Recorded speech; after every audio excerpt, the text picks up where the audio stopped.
Good morning. कसे आहात सगळे? मजेत ना? मजेतच असलं पाहिजे. मी तुमचं स्वागत करते माझ्या चॅनलवरती. तर आज आपण बनवणार आहोत अगदी घरगुती स्टाईल आलं लसूण पेस्ट. तर इथे मी घेतलेलं आहे आलं आणि लसूण आणि ते अगदी स्वच्छ धुवून निवडून घेतलेलं आहे आलं. तर बाहेर जेव्हा आपण बाहेरून विकत आणतो आलं लसूण पेस्ट, त्याला पाहिजे तशी टेस्ट नसते आणि त्याचा वास सुद्धा त्याला तसा नसतो. म्हणून आपण घरीच बनवणार आहोत अगदी सोप्या पद्धतीने. आता इथे मी एक मिक्सरचं भांडं घेतलेलं आहे आणि त्या मिक्सरच्या भांड्यामध्ये मी आल्याचे तुकडे टाकून घेणार आहे.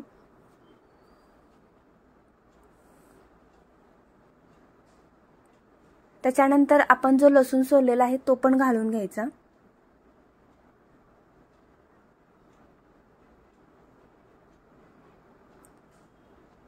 त्याच्यानंतर त्याला मिक्सरमध्ये फिरवून घ्यायचं, अगदी बारीक करून घ्यायचं. आता इथे ओबडधोबड थोडंसं बारीक झालेलं आहे.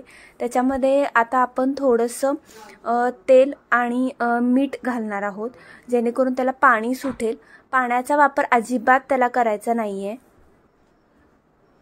म्हणून इथे थोडंसं अगदी 1 चमचा आपण मीठ घालणार आहोत त्याच्यामध्ये.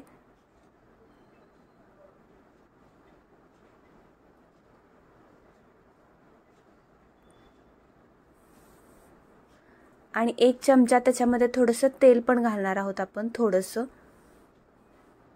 पाण्याचा वापर त्याला करायचा नाही आहे, कारण लवकर खराब होण्याची शक्यता असते. आता हे अगदी बारीक असं मिक्स करून घ्यायचं आणि चमच्यानं मधून हलवत राहायचं.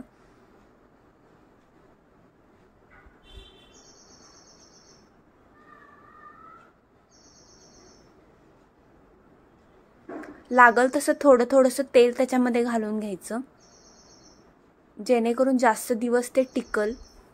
मी इथं 15 दिवसाच्या मापानं आलं आणि लसूण घेतलेलं आहे. मला जेवढं 15 दिवसासाठी लागणार आहे तेवढंच मी इथं बनवून घेणार आहे आलं लसणाची पेस्ट. तर तुम्ही बघू शकताय अगदी बारीक झालेला आहे आणि त्याचा स्मेलसुद्धा चांगला येत आहे.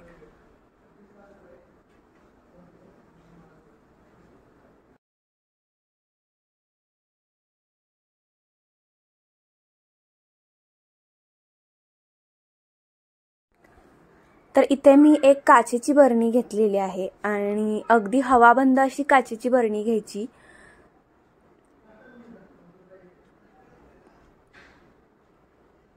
तर तुम्ही बघू शकता त्याच्या टोपणाला सुद्धा प्लास्टिकचं कव्हर असल्यामुळे त्याच्यामध्ये अजिबात हवा जात नाही आणि जास्त दिवस टिकतं. त्यामुळे मी ते छोटीशी अशी काचेची बरणी घेतलेली आहे. तर त्याच्यात आधी जी सगळी आपण पेस्ट बनवलेली आहे ती सगळी भरून घेऊयात.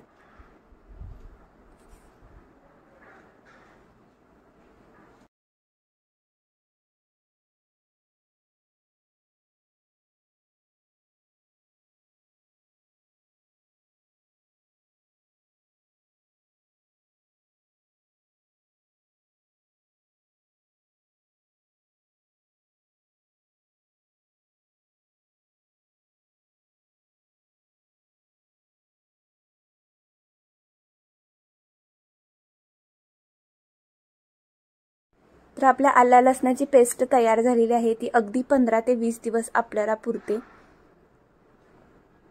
तर कसा वाटला व्हिडिओ मला नक्की कमेंटमध्ये सांगा आणि अशाच रेसिपींसाठी मला सबस्क्राइब करायला अजिबात विसरू नका. भेटू पुन्हा नव्या एका व्हिडिओमध्ये. Thank you.